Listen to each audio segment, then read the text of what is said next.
Halo semuanya, dan selamat datang di sesi audit sistem kita hari ini. Kita nggak akan ngebahas fenomena sosial ini dari kacamata sosiologi tradisional yang membosankan. Sebagai gantinya, saya ingin mengajak Anda memposisikan diri sebagai seorang analis keamanan kognitif. Kita bakal melakukan audit sistem yang klinis, sangat objektif dan komprehensif terhadap psikologi okultisme. Secara spesifik, ngebongkar taktik organisasi seperti gereja setan, kita bedah mereka bukan sebagai entitas mistis, melainkan murni sebagai arsitektur sistem informasi yang dengan cerdas mengeksploitasi kerentanan manusia. Fokus kita 100% pada logika operasional mereka. Oke, ini roadmap audit kita. Kita bakal mulai memindai dari analisis kerentanan psikologis, melihat gimana rekayasa sosial dan bug bekerja, melacak injeksi malware kognitif, memetakan arsitektur partisi tersembunyi, lalu mendekripsi enkripsi perilaku anggota, dan diakhiri dengan audit backdoor pada sistem sosial. Kita benar-benar akan membedah arsitektur dasar dari kerentanan manusia. Kita masuk ke tahap pertama, analisis kerentanan psikologis. Mari kita mulai dengan memindai firewall mental kita. Bayangin aja pikiran manusia itu kayak komputer. Sama seperti komputer yang butuh firewall buat ngeblokir jaringan berbahaya, otak kita sebenarnya punya sistem pertahanan kognitif bawaan. Ini dirancang buat memfilter informasi, menolak ancaman yang secara logika nggak masuk akal, dan ngejaga stabilitas psikologis kita dari ideologi luar yang merusak. Tapi kita semua tahu, nggak ada sistem yang benar-benar sempurna kan? Pertanyaan kritis yang perlu kita ajuin sebagai auditor di sini adalah, bagaimana firewall mental rasional kita ini bisa diretas? Kalau secara alami kita selalu menolak hal-hal yang nggak logis, taktik macam apa yang dipakai oleh sistem eksternal untuk sukses ngelewatin lapisan keamanan pertama di pikiran manusia ini? Nah, pertanyaan tadi ngebawa kita ke tahap kedua, rekayasa sosial dan bug. Ini adalah fase di mana elemen manusia benar-benar dieksploitasi. Di sini, kerentanan sistem itu nggak ada di hardware-nya, melainkan murni di penggunanya.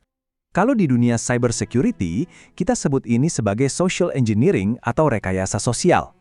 Ini manipulasi psikologis tingkat tinggi, tujuannya simple, bikin target ngelakuin tindakan tertentu atau ngebocorin informasi rahasia dengan cara mengeksploitasi rasa percaya atau rasa takut mereka.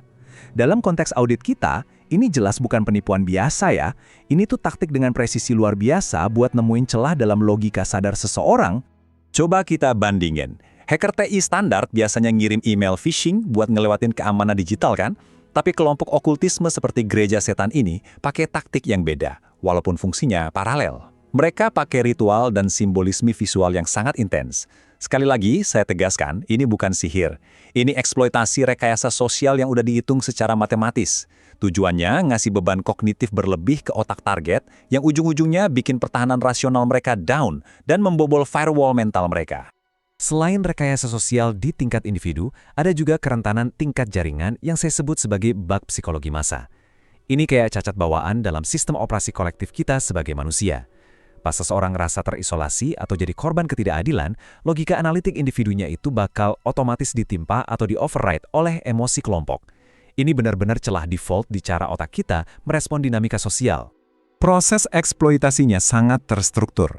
Organisasi okultisme ini secara aktif memantau pemicu emosional di masyarakat. Begitu mereka ngedeteksi ada orang-orang yang merasa terasing, mereka langsung mengeksekusi eksploitasi sistemik. Gimana caranya? Mereka memposisikan diri sebagai safe house atau rumah aman. Tapi faktanya, jaringan yang mereka buat itu bukan tempat perlindungan. Itu adalah sebuah sandbox tertutup. Sebuah lingkungan yang 100% mereka kontrol, tempat di mana perilaku pengguna diamati dan diprogram ulang.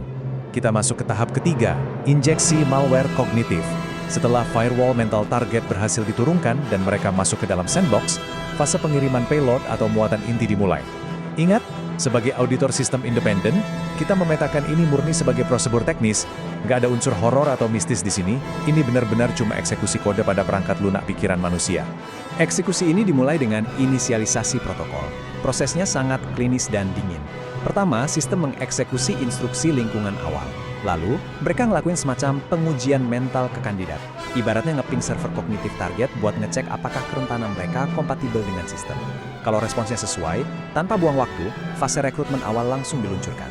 Nah, begitu koneksi stabil, sistem bakal mengirimkan apa yang kita definisikan sebagai malware kognitif. Fungsi teknisnya tuh spesifik banget. Ini adalah serangkaian doktrin yang dikodekan untuk menginfeksi pola pikir target. Tujuan utamanya?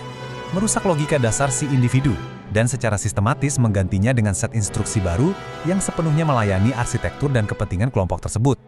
Yang bikin ini brilian sekaligus berbahaya adalah mekanika serangannya yang pakai paradoks. Kelompok seperti ini membidik rasa anti-otoritas yang emang udah ada di dalam diri target. Mereka memanipulasi jiwa pemberontak si pengguna. Tapi eksekusi payload yang aslinya malah berlawanan 180 derajat. Mereka masukin skrip kepatuhan yang sama sekali baru, tapi dibungkus dengan ilusi pemberontakan. Pengguna ngerasa mereka itu rebel, bebas.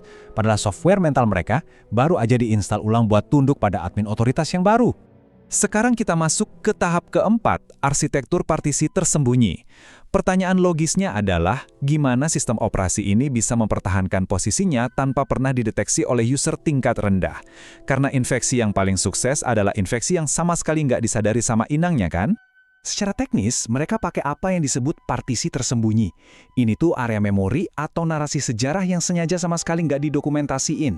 Area ini diisolasi, disembunyiin dari radar publik, bahkan dari sebagian besar anggota biasa mereka sendiri. Tujuannya murni buat ngejaga integritas dan kerahasiaan core operasional organisasi. Bayangin aja kayak sistem IT di kantor. Hard drive server kan dibagi-bagi tuh, dan akses dibatasi sesuai izin user. Nah, di struktur organisasi okultisme, hierarki sejati, dan aliran dana operasional disembunyikan pakai prinsip yang persis sama. Cuma segelintir orang yang punya hak akses admin tertinggi yang pegang kunci buat ngelihat sistem yang sebenarnya. Sementara anggota lapisan bawah, mereka cuma main-main di antarmuka grafis atau user interface palsu yang udah disetting sedemikian rupa. Berlanjut ke tahap kelima, enkripsi perilaku anggota. Mari kita bedah gimana komponen-komponen jaringan ini bisa saling transfer data di ruang publik terbuka, tapi nggak memicu alarm dari sistem sosial di sekitarnya. Jawabannya adalah enkripsi perilaku. Sekali lagi tolong catat baik-baik, ini murni protokol komunikasi logis, bukan sihir atau telepati supranatural. Ini termasuk pakai simbol, dress code, atau frasa ritual tertentu yang ditayangin secara publik, tapi informasi aslinya cuma bisa didekripsi dan dimengerti oleh anggota yang punya kunci internal organisasinya. Fitur-fitur enkripsi mereka ini sangat rapi.